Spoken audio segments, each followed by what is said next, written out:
누가복음 22장 39절로 46절까지의 말씀을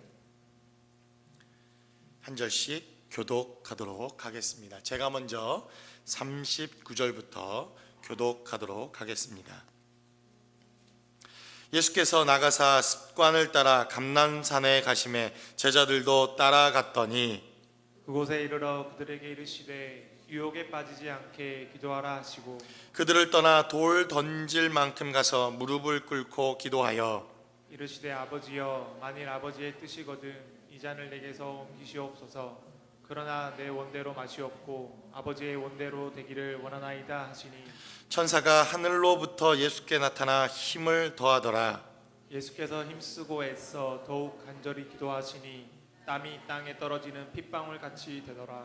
기도 후에 일어나 제자들에게 가서 슬픔으로 인하여 잠든 것을 보시고 이르시되 어찌하여 자느냐 시험에 들지 않게 일어나 기도하라 하시니라.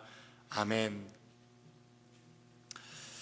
일본 속담에 없는 사람도 7가지 그리고 보통 사람은 49가지라고 하는 속담이 있습니다. 있는 사람, 없는 사람도 7가지, 있는 사람은 49가지를 가졌다는 것. 눈치가 빠르신 분은 이것을 무엇을 의미하는지 다들 벌써 눈치를 채셨을 것이라고 생각을 합니다. 제목에도 이제 앞으로는 이렇게 가로를 쳐놓든지 물음표를 해놓든지 일단 해야 될 것 같습니다. 없는 사람도 7가지의 습관이 있고 보통 사람은 평생을 살아가면서 대략 49가지 정도의 평균적인 습관이 있더라. 이렇게 알려진 우리의 습관에 대한 내용입니다. 습관이라고 하는 것 혹은 버릇이라고 하는 것, 한국 속담에도 3살 버릇이 80까지 간다고 하는 그러한 속담이 있습니다. 우리가 노력하지 않아도 일반적으로 우리가 그 어떤 행동이나 어떤 언어나 우리의 생각의 삶의 어떤 태도들을 노력하지 않아도 이미 습득되어져서 우리의 삶의 자리에서 자연스럽게 나오는 삶의 모습들, 그것을 우리는 습관이다 혹은 버릇이다 이렇게 이야기하기도 합니다. 그런데 이 습관이라고 하는 것, 이 버릇이라고 하는 것이 왜 중요합니까? 이것은 대단히 우리의 삶에 있어서 중요한 영적인 의미뿐만 아니라 삶의 어떠한 우리의 삶의 결과를 만들어내는 대단히 중요한 부분이기도 합니다. 이 습관이라고 하는 것은 누가 만들어주는 것은 아닙니다. 저와 여러분들이 만들었고 내가 만들었고 이 습관은 사실 내 스스로가 만들어서 지금까지 제가 습관을 짊어지고 오고 있고 그리고 이제는 저와 여러분들 적어도 이 자리에 앉아있는 모든 분들은 습관이 또 이제 여러분들을 만들어 가기도 합니다. 이 습관이라고 하는 것이 대단히 중요한 것은 내가 습관을 만들었지만 그러나 저나 여러분들 정도의 삶의 자리를 이 정도 살아왔다면 이제는 습관이 저와 여러분들을 만들고 결정하고 있다는 것입니다. 여러분들은 양말을 오른쪽부터 신습니까? 아니면 왼쪽부터 신습니까? 아니면 여러분들은 오른쪽 신발부터 신습니까? 왼쪽 신발부터 신습니까? 전혀 아마 생각해보지 않으셨을 겁니다. 여러분들은 바지를 입을 때 왼쪽 바지에 그쪽부터 발을 넣습니까? 아니면 오른쪽부터 넣습니까? 아마 여러분들은 전혀 생각 없이 옷도 입고 양말도 신고 신발도 신을 거지만 습관에 따라 여러분들은 일정한 삶의 방향을 가지고 방향성을 가지고 그렇게 살아왔을 것입니다. 그런데 그러한 습관들이 이제 우리의 삶을 결정하기도 하고 우리의 마지막 삶의 모습을 습관이 많이 영향력을 미치게 되어진다고 하는 사실을 우리의 삶을 통해서 체험하고 경험하게 되더라는 것입니다. 성경은 그래서 우리에게 이 습관 그리고 특별히 하나님께 쓰임 받았던 사람들의 삶의 자리에서도 그들이 하나님께 쓰임 받을 만한 삶의 태도, 우리가 습관이라고 말할 수 있는 이러한 삶의 모습과 태도가 그들의 삶의 자리에 있었다고 하는 것을 우리에게 보여줍니다. 믿음의 조상이라고 알려진 이 아브라함이라고 하는 사람, 사실 아브라함이라고 하는 이 사람도 완벽한 사람은 아닙니다. 그도 하나님 앞에 불순종했고, 그도 때때로 하나님의 말씀에 따라 순종하지 못해서 하나님께서 기다리라고 하는데도 불구하고 기다리지도 못했을 뿐만 아니라 한 번은 와이프를 팔아먹기도 하는 파렴치한 사람 중에 한 사람이었음을 우리는 이 아브라함의 일생을 통해서 보게 됩니다. 그런데도 이 아브라함의 일생을 잘 살펴보면 하나님께 쓰임 받을 만한, 하나님이 기뻐하실 만한, 하나님이 그를 믿음의 조상으로 삼으실 만한 습관 하나가 있더라는 것입니다. 창세기 12장 7절의 말씀을 통해서 여호와께서 아브라함에게 나타나 이르시되 내가 이 땅을 내 자손에게 주리라 하신지라. 자기에게 나타나신 여호와께 그가 그곳에서 제단을 쌓았다. 성경은 이렇게 기록합니다. 창세기 12장 7절의 말씀을 통해서 아브라함은 바로 하나님을 만났던 그 자리, 하나님께서 그에게 말씀하시고 하나님께서 친히 나타나셨던 그 자리에 제단을 쌓고 하나님을 예배하며 찬양하기 시작했다. 성경은 이렇게 증거하고 있습니다. 그런데 창세기 12장 8절의 말씀을 보면 거기서 베델 동쪽 산으로 옮겨 장막을 치니 서쪽은 베델이요 동쪽은 아이라. 그가 그곳에서 여호와께 제단을 쌓고 여호와의 이름을 부르더니 라고 성경은 기록합니다. 그가 하나님께서 가나안 땅이라고 하는 이 땅에 들어오게 하시고 그가 이동하며 삶의 자리를 계속해서 옮겨 다닐 때마다 그가 새롭게 거주하는 땅, 새롭게 들어가는 사업, 새롭게 들어가는 그의 기업에 이를 때마다 그는 그곳에서 여호와의 제단을 쌓고 하나님을 찬양하며 하나님을 예배하는 그러한 삶의 습관들이 그에게 나타나기 시작했다는 것입니다. 창세기 13장 4절의 말씀을 통해서도 그가 처음으로 제단을 쌓은 곳이라. 그가 거기서 여호와의 이름을 불렀더니 라고 말합니다. 창세기 13장 18절에도 아브라함은 여호와를 위하여 제단을 쌓았더라 라고 성경은 이렇게 증거합니다. 우리가 잘 알고 있는 창세기 22장 이 말씀은 바로 이삭이라고 하는 아들을 모리아 땅에서, 모리아 산에서 하나님께 드리러 바치러 가기 위하여 그 여정을 계속하던 그 현장에서 있었던 사건입니다. 하나님께서 이삭이라고 하는 이 아들을 바치는 것, 그의 마음과 진심을 알게 되자 여호와 이레라고 하는 하나님의 나타남을 바로 이 모리아 땅에서 주게 되십니다. 그때도 바로 이 아브라함은 창세기 22장 9절의 말씀을 통해서 하나님이 그에게 일러 주신 곳에 이른지라. 이에 아브라함이 그곳에서 제단을 쌓았다. 성경은 이렇게 증거하고 있습니다. 아브라함이라고 하는 사람, 이 사람은 완벽한 사람은 아닙니다. 제가 봤을 때 좀 못된 사람 가운데 하나일 수 있습니다. 왜냐하면 성경에 보니까 이 사라라고 하는 이 와이프가 아브라함을 향해서 주님 이렇게 말합니다. 아니, 부부관계에 주종관계가 어디 있습니까? 이런 걸 봤을 때 틀림없이 이 남편은 그렇게 좋은 남편감은 아니었지 않을까라는 생각을 해봅니다. 큰 소리 치는 남편, 어쩌면 가부장적인 남편이었을지도 모른다는 생각을 해봅니다. 가정의 달을 맞이해서 정말 가정 생활에 있어서는 빵점일 수 있는 그런 아버지의 모습일 수도 있겠다라는 생각을 해보게 됩니다.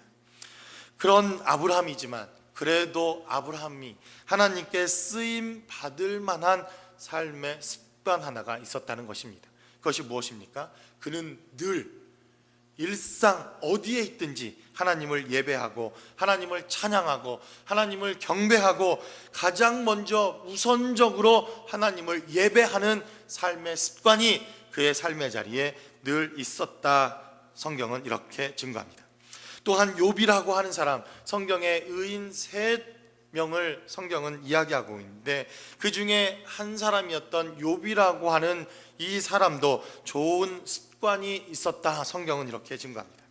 욥기 1장 5절의 말씀을 살펴보면 그들이 차례대로 잔치를 끝내면 욥이 그들을 불러다가 성결하게 하되 아침에 일어나서 그들의 명수대로 번제를 드렸으니 이는 욥이 말하기를 혹시 내 아들들이 죄를 범하여 마음으로 하나님을 욕되게 하였을까 함이라. 욥의 행위가 항상 이러하였더라. 성경은 이렇게 증거합니다. 항상 이랬다. 무슨 말입니까? 욥에게 습관이 있었다는 것입니다.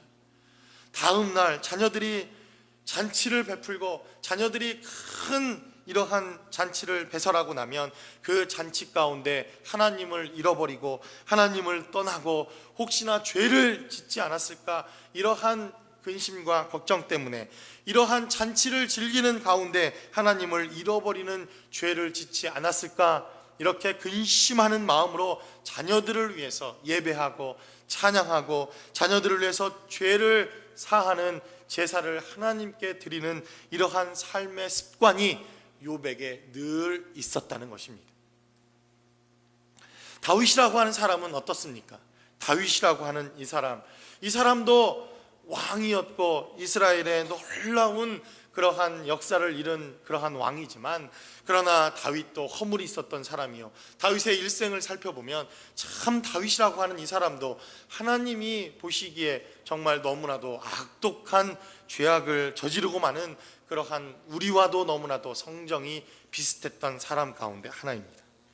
그런데 다윗이라고 하는 이 사람에게도 하나님께서 그를 사용할 만한, 그를 쓰임받게 할 만한 그의 습관 하나가 있었는데, 그는 언제나 하나님을 찬양하고 하나님을 예배하는 찬송의 시를 불렀던 사람이라고 하는 것을 성경은 우리에게 증거합니다.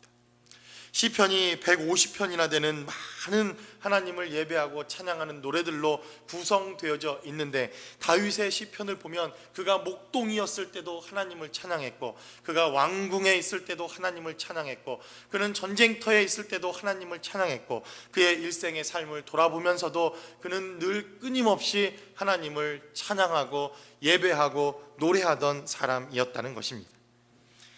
이러한 좋은 습관들, 이러한 좋은 삶의 태도가 바로 하나님 앞에 쓰임 받기도 하고, 때로는 우리의 잘못된 습관 때문에 하나님 앞에 버려지는, 하나님 앞에 내쳐지는 이러한 잘못된 삶의 태도도 우리의 삶의 자리에 있다는 것을 성경은 우리에게 증거합니다. 특별히 오늘 본문의 말씀을 통해서 우리는 우리의 삶의 모본이 되시고, 그리고 이 땅의 신앙생활이라고 하는 것이 무엇인지, 이 땅의 영적인 삶이라고 하는 것이 무엇인지를 우리에게 직접 가르쳐 주시고 우리에게 부탁하시고 분부하신 주님의 삶의 모습을 따라서 주님께서 가지고 계셨던 이 영적인 거룩한 습관, 이 모습을 통하여 우리가 살아내야 할 영적인 삶의 모습은 무엇인지, 그리고 주님께서 우리에게 살아내셨으면 하는 요구하고 있는 삶의 태도는 무엇인지 본문의 말씀을 통해서 함께 나누어 보기를 원합니다. 첫 번째로, 주님은 습관을 따라서 그는 감람산에 가셔서 기도하셨다. 성경은 이렇게 증거합니다. 오늘 본문이 기록되어져 있는 39절로 40절까지의 말씀을 살펴보면 주님께서는 이 감람산에 가셔서 기도하는 장소와 기도하는 시간과 어쩌면 그가 기도했던 제목들을 가지고 늘 습관을 따라 기도하셨던 삶의 모습을 보여주셨다는 것입니다. 예수께서 나가사 습관을 따라 감람산에 가시매 제자들도 따라갔더니 그곳에 이르러 그들에게 이르시되 유혹에 빠지지 않게 기도하라 하시고 라고 성경은 기록합니다. 예수님께서는 새벽 오히려 미명에 그는 습관을 따라 또한 기도하셨다. 성경은 이렇게 증거합니다. 오병이어의 사건이 있었을 때에도 환호하는 그 백성들을 뒤로하고 환호하는 군중들을 뒤로하고 주님은 기도하시기 위하여 그는 갈릴리의 그 호수를 가로질러 그는 늘 한적한 기도하셨던 그 장소에 찾아가 기도를 하십니다.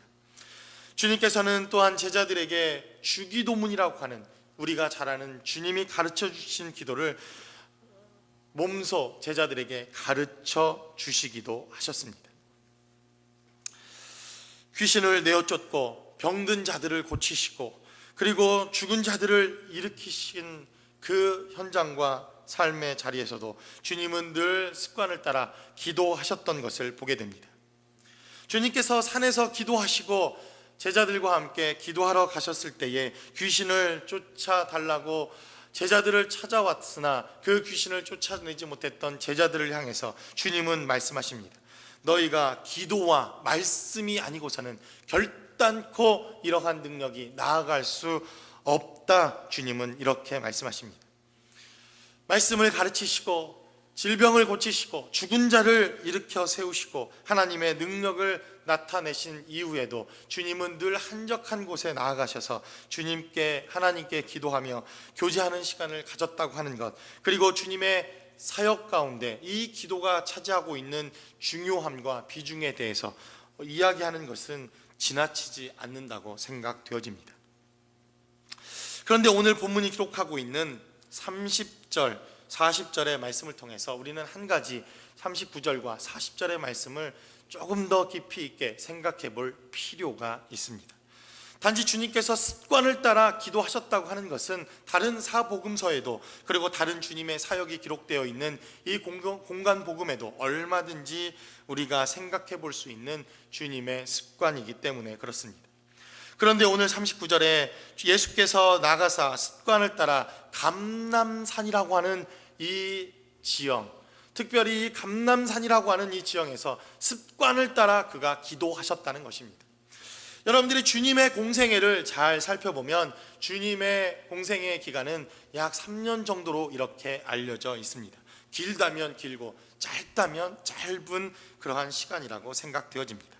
그러나 주님의 공생애가 이루어졌던 이 3년 동안의 기간 동안 주님이 가장 많은 사역의 현장에 있었던 장소는 예루살렘이 아니라 갈릴리라고 하는 지역과 가버나움이라고 하는 지역에서 주님의 공생애의 대부분의 시간과 사건들이 기록되어져 있는 것을 보게 됩니다.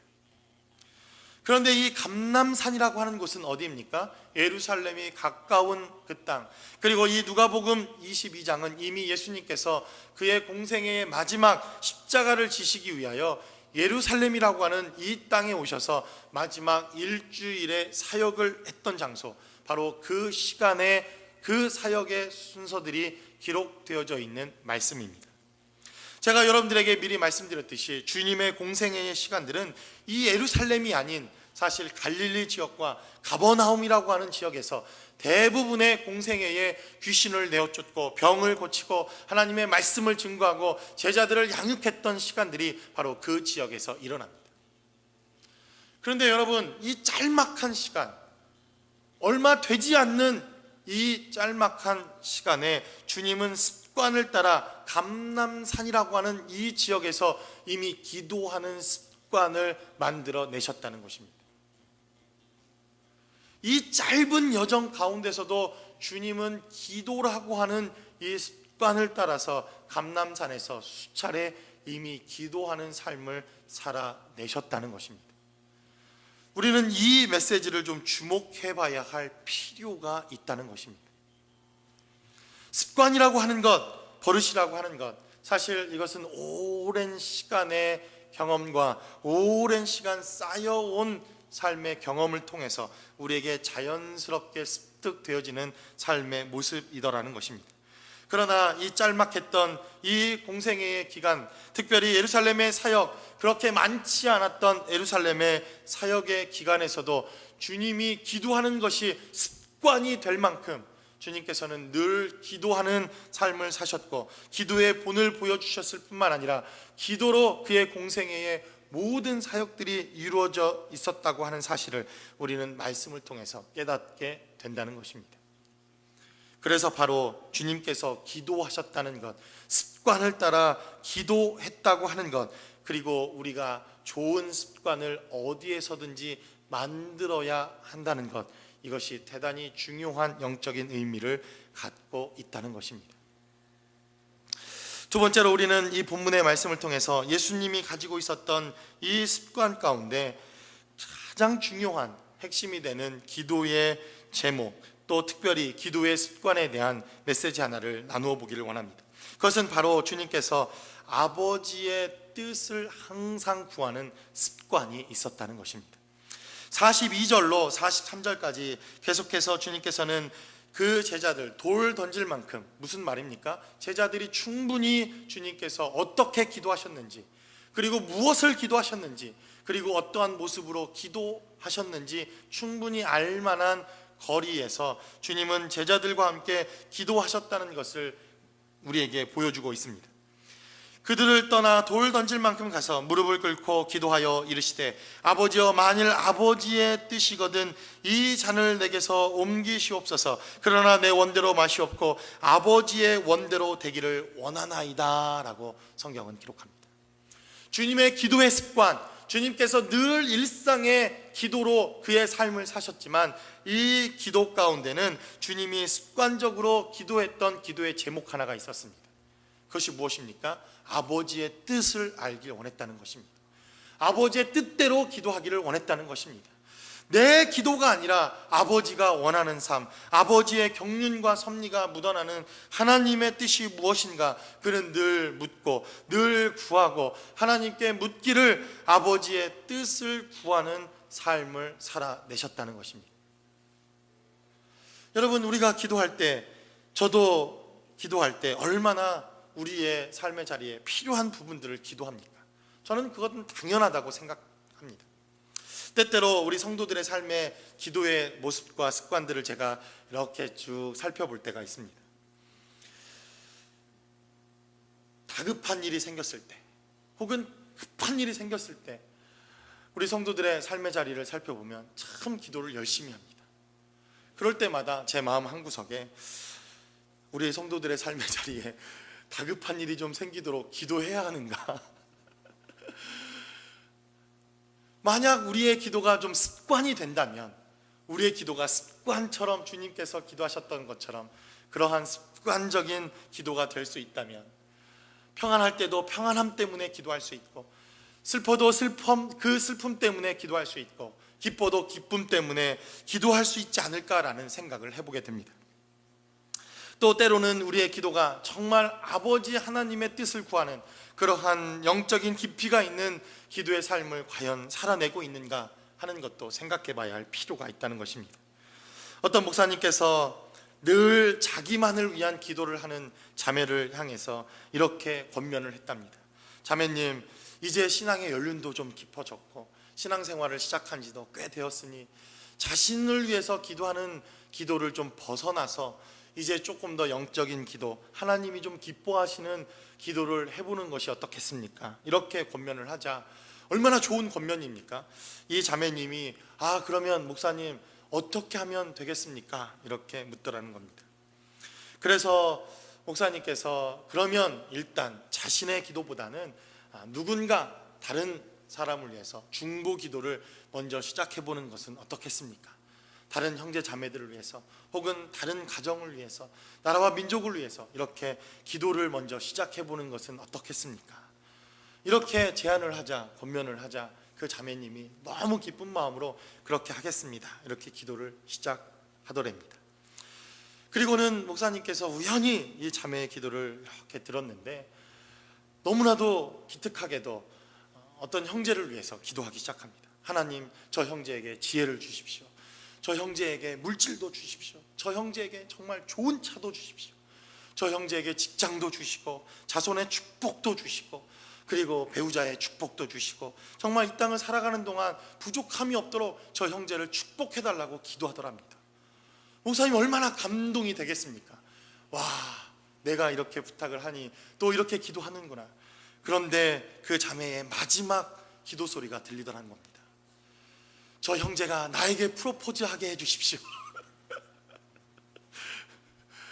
여러분, 어쩌면 우리의 이 기도의 한계, 어쩌면 우리밖에 모르는 우리의 연약함의 한계를 드러내주는 그러한 모습이 아닐까라는 생각을 해보게 됩니다. 또 어떤 목사님께서 그렇게 기도하셨다라는 이야기를 저 또한 듣고 한참을 웃었던 적이 있습니다. 왜냐하면 제 기도도 별반 다를 것이 없는 그러한 기도의 제목이 있기 때문에 그렇습니다. 저도 제 습관 가운데 한 가지가 있다면 기도 열심히 합니다. 안 하겠습니까? 열심히 하죠. 새벽마다 틈이 날 때마다 기도하고 정말 하나님께 기도하지만 때때로 이 기도의 응답이 없을 때 이 기도를 계속 해야 되나 말아야 되나 이런 갈등이 생길 때가 있습니다. 하나님이 안 들어주시는 기도인가? 그러다가도 또 마음을 다잡고 하나님께 기도하기를, 하나님 정말 인내하는 마음을 달라고, 오래 참을 수 있는 마음을 달라고, 그리고 끝까지 포기하지 않고 기도할 수 있는 마음을 달라고, 나에게 오래 참고 오래 기도할 수 있고 끝까지 인내하며 기도할 수 있는 그러한 힘을 달라고 기도합니다. 그리고 한 가지를 덧붙입니다. 그런데 지금 당장 주십시오. 아닙니까? 저만 그런가요? 그 기도 하나를 저는 꼭 항상 덧붙입니다. 오래 참게 해달라고 기도하면서 지금 당장 달라고 떼쓰는 기도. 그러한 우리의 연약함, 그러나 그래도 그 기도만이라도 하나님은 기쁘게 여기시지 않을까라는 생각을 해보게 됩니다. 그러나 주님의 기도를 오늘 살펴보면 주님께서는 제자들을 위해서 기도하셨고 또 영혼들을 위해서도 기도하셨고 이스라엘의 필요의 공급을 위한 기도도 주님께서 하셨지만, 그러나 주님께 기도하셨던 이 기도의 습관 가운데는 바로 아버지의 뜻을 구하고 아버지의 방법을 구하고 하나님의 마음을 구하는 기도의 습관이 하나님 예수님께서 하셨던 기도 가운데 있었다는 것입니다. 그래서 바로 이 주님의 습관을 따라서 우리는 기도해야 하는 삶의 태도와 습관을 다시 한번 바꿔봐야 할 필요가 있다고 여겨집니다. 저는 이 누가복음에 등장하고 있는 탕자의 비유라고 하는 이 비유를 통해서 집 나간 아들 혹은 집안에 있었던 이 탕자, 그들은 많은 잘못을 합니다. 부모님의 재산도 허렁방탕하게 사용하고 그리고 살아계신 아버지에게 유산을 달라고 하는 이런 못된 잘못된 행동도 합니다. 그리고 아버지의 그 명령이 있기 전에 그 아들을 찾아 나섰어야 하는 그 큰아들, 늘 불평과 불만 가운데 있었던 큰아들의 못난 얼굴도 보게 됩니다. 그런데 이 탕자의 이야기에서 어쩌면 집 나간 아들이나 집안에 있었던 아들 가운데 가장 우리가 눈여겨봐야 할 죄목, 그들의 잘못이 있었다면 어쩌면 그 아버지의 마음을 이해하지 못했던 죄악이 아닐까라는 생각을 해보게 됩니다. 내가 집을 나가면 이 아버지가 얼마나 마음 아파할까? 이 집 나간 아들 때문에, 이 집 나간 동생 때문에 우리 아버지는 지금 얼마나 마음이 속상해 있을까? 이것을 헤아릴 수 없었던 큰아들과 작은아들, 저는 이 탕자의 비유를 통해서 어쩌면 이들에게 가장 잘못이 있었다면 그 아버지의 마음을 이해하지 못하는 것, 부모의 마음을 헤아릴 수 없었던 그들의 죄악이라고 생각되어집니다. 그러나 주님께서는 늘 기도하실 때 자신의 뜻, 자신의 의지, 그리고 자신에 맞는 어떤 환경의 필요함을 구하시기 이전에 이것이 하나님의 뜻인지 아버지의 뜻인지 아버지께서 원하시는 뜻인지 그는 늘 구하는 삶을 살아내셨다는 것입니다. 그러므로 여러분들의 삶의 자리에도 여러분들이 어디에 있든 무엇을 하든 여러분들이 어떠한 환경에 있든 과연 이것이 하나님의 뜻인지 하나님이 기뻐하시는 삶인지 하나님께서 저와 여러분들에게 원하시는 삶인지 묻고 주님의 그 마음을 헤아릴 수 있는 저와 여러분들의 삶의 자리가 되어지시기를 주님의 이름으로 간절히 축원합니다. 마지막으로 성경은 우리에게 증거합니다. 주님의 좋은 이 기도의 습관 가운데 주님께서는 이 기도의 습관을 더욱더 발전하고 깊이 있는 기도, 그리고 더 하나님 앞에 영광 돌리는 기도의 모습으로 좋은 습관들을 발전시켜 나갔다는 것입니다.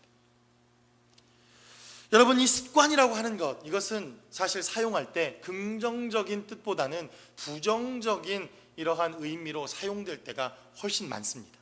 3살 버릇 80까지 간다. 무슨 말입니까? 내가 3살 때 만들어진 버릇이지만 이제 그 버릇이 80살이 되어서 우리를 질질 끌고 다니는 훨씬 더 부정적인 뜻으로 이 습관 혹은 버릇이라고 하는 것이 사용되어질 때가 있습니다.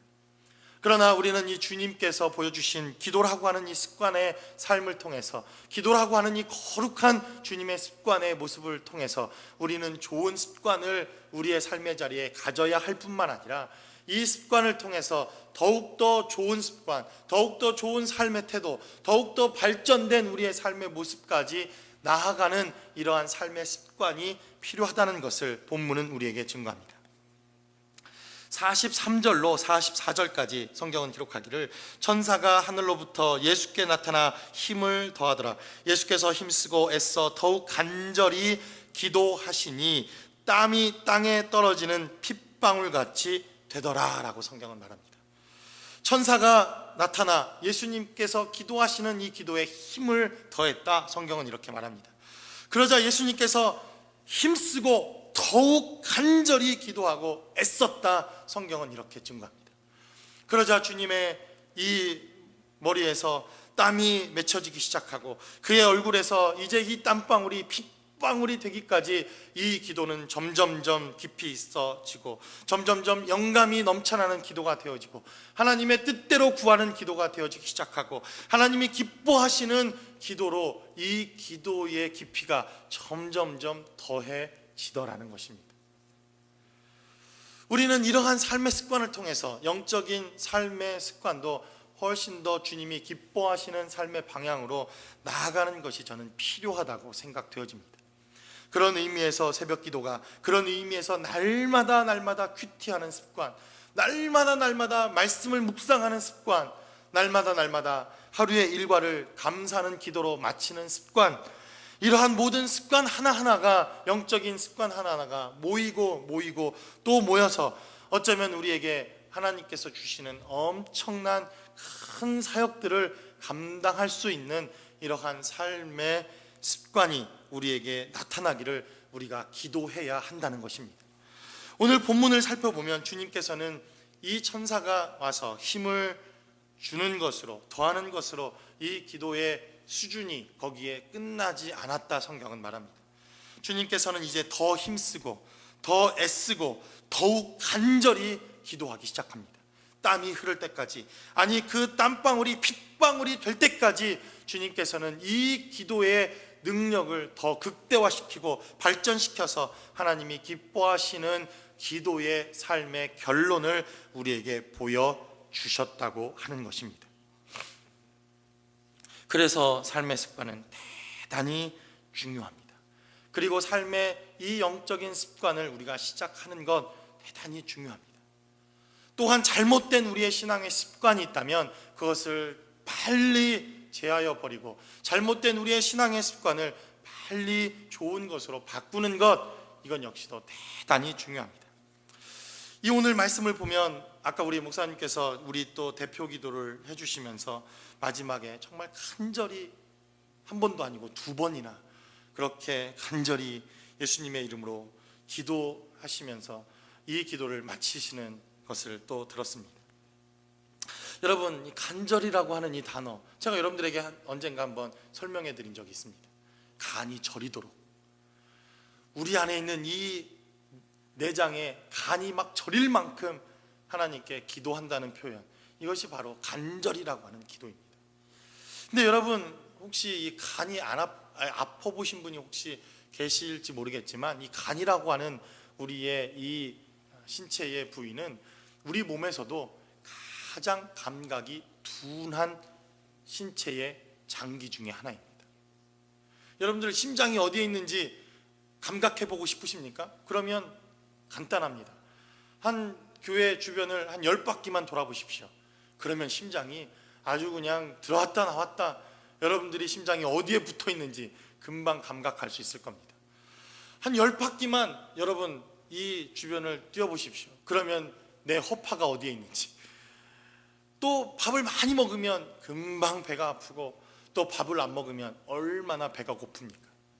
그런데 이러한 많은 우리의 신체 장기 중에서 이 간이라고 하는 이 녀석은 정말 무엇을 해도 반응하지 않고 어떠한 일이 있어도 감각되어지지도 않고 그냥 그렇게 살다가 99%쯤 다 죽어서 이제 죽어 자빠질 때쯤 되면 아프다고 소리를 지르기 시작합니다. 그래서 간에 문제가 생겼을 때 내가 인식하기 시작하고, 아, 간이 아프기 시작하는구나. 그래서 병원에 가면 거의 말기, 거의 죽게 되는 경우가 대부분입니다. 그런데 오늘 주님께서 기도하시기를 간절히 기도했다는 것입니다. 간이 저리도록 기도했다는 것입니다. 이 기도가 어떠한 기도였을지 우리는 너무나도 잘 압니다. 십자가를 앞에 두고 주님께서 땀방울이 핏방울이 되기까지 정말 간이 저릴 만큼 기도하신 이 기도의 삶, 그는 습관을 따라 기도하셨지만 습관적으로 기도하는 것에 그치지 않고 정말 십자가를 지시는 기도, 하나님께서 구원을 이루게 하시는 기도, 이 기도를 통해서 온 인류를 구원하셨을 뿐만 아니라 하나님의 하나님 되심을 나타내는 이 기도까지, 기도의 열매까지 그는 이 삶의 자리를 나아가는 거룩한 습관의 열매를 맺게 되었다는 것입니다. 그러므로 우리의 삶의 자리에서 신앙의 좋은 습관을 갖는 것, 이것은 너무나도 중요하다고 생각되어집니다. 그러나 거기에 그치지 않고 이 좋은 습관 하나를 가지고 더 나은 우리의 신앙의 모습, 아니 더 나은 삶의 자리, 더 나은 우리의 신앙의 삶을 살다 보면 우리는 그것을 우리 교회의 좋은 전통, 우리 교회의 좋은 역사, 우리 교회가 가지고 있는 좋은 장점이다, 이렇게 말할 수 있을 것입니다. 말씀의 결론을 맺습니다. 습관을 내가 만들었지만 그러나 이 습관이 자라고 커지면 이 습관이 나를 만듭니다. 신앙의 습관도 내가 만드는 것이지만 좋은 습관은 주님을 닮아가고 하나님께서 기뻐하시는 삶의 여정으로 우리의 삶을 마감하게 될 것입니다. 그러나 잘못된 습관 하나가, 잘못된 우리의 신앙의 모습 하나가 어쩌면 우리의 삶의 모습을 결정할 수도 있다는 것을 기억하시고, 저와 여러분들이 주님이 기도하셨던 이 거룩한 습관을 쫓아 저와 여러분들도 하나님이 기뻐하시는 삶의 자리까지 나아가실 수 있기를 주님의 이름으로 간절히 축원합니다. 우리 시간 기도하겠습니다. 우리 시간 한 목소리로 기도할 때 어쩌면 우리는 작은 습관 하나 때문에 그것이 노예가 되어서 그것에 얽매여서 큰 것을 그르치고 중요한 것을 그르치고 중요한 것을 놓쳐버리고 있는 그러한 삶을 살고 있지는 않은지, 아주 작은 습관 하나 때문에 그 누구도 생각하지 않는 조그마한 일 때문에 우리는 너무나도 중요한 것들을 잃어버리고 있지는 않은지, 우리 시간 기도할 때 하나님 정말 우리에게 좋은 신앙의 모습, 좋은 신앙의 습관, 우리에게 좋은 삶의 습관들이 우리 가운데 함께 할 수 있도록 도와주셔서 이 작은 습관 하나가 정말 주님을 닮아가고 주님이 기뻐하시고 하나님께서 기뻐하시는 그러한 삶의 여정까지 나아갈 수 있게 해달라고 우리 시간 다 같이 한 목소리로 기도하겠습니다. 하나님 아버지,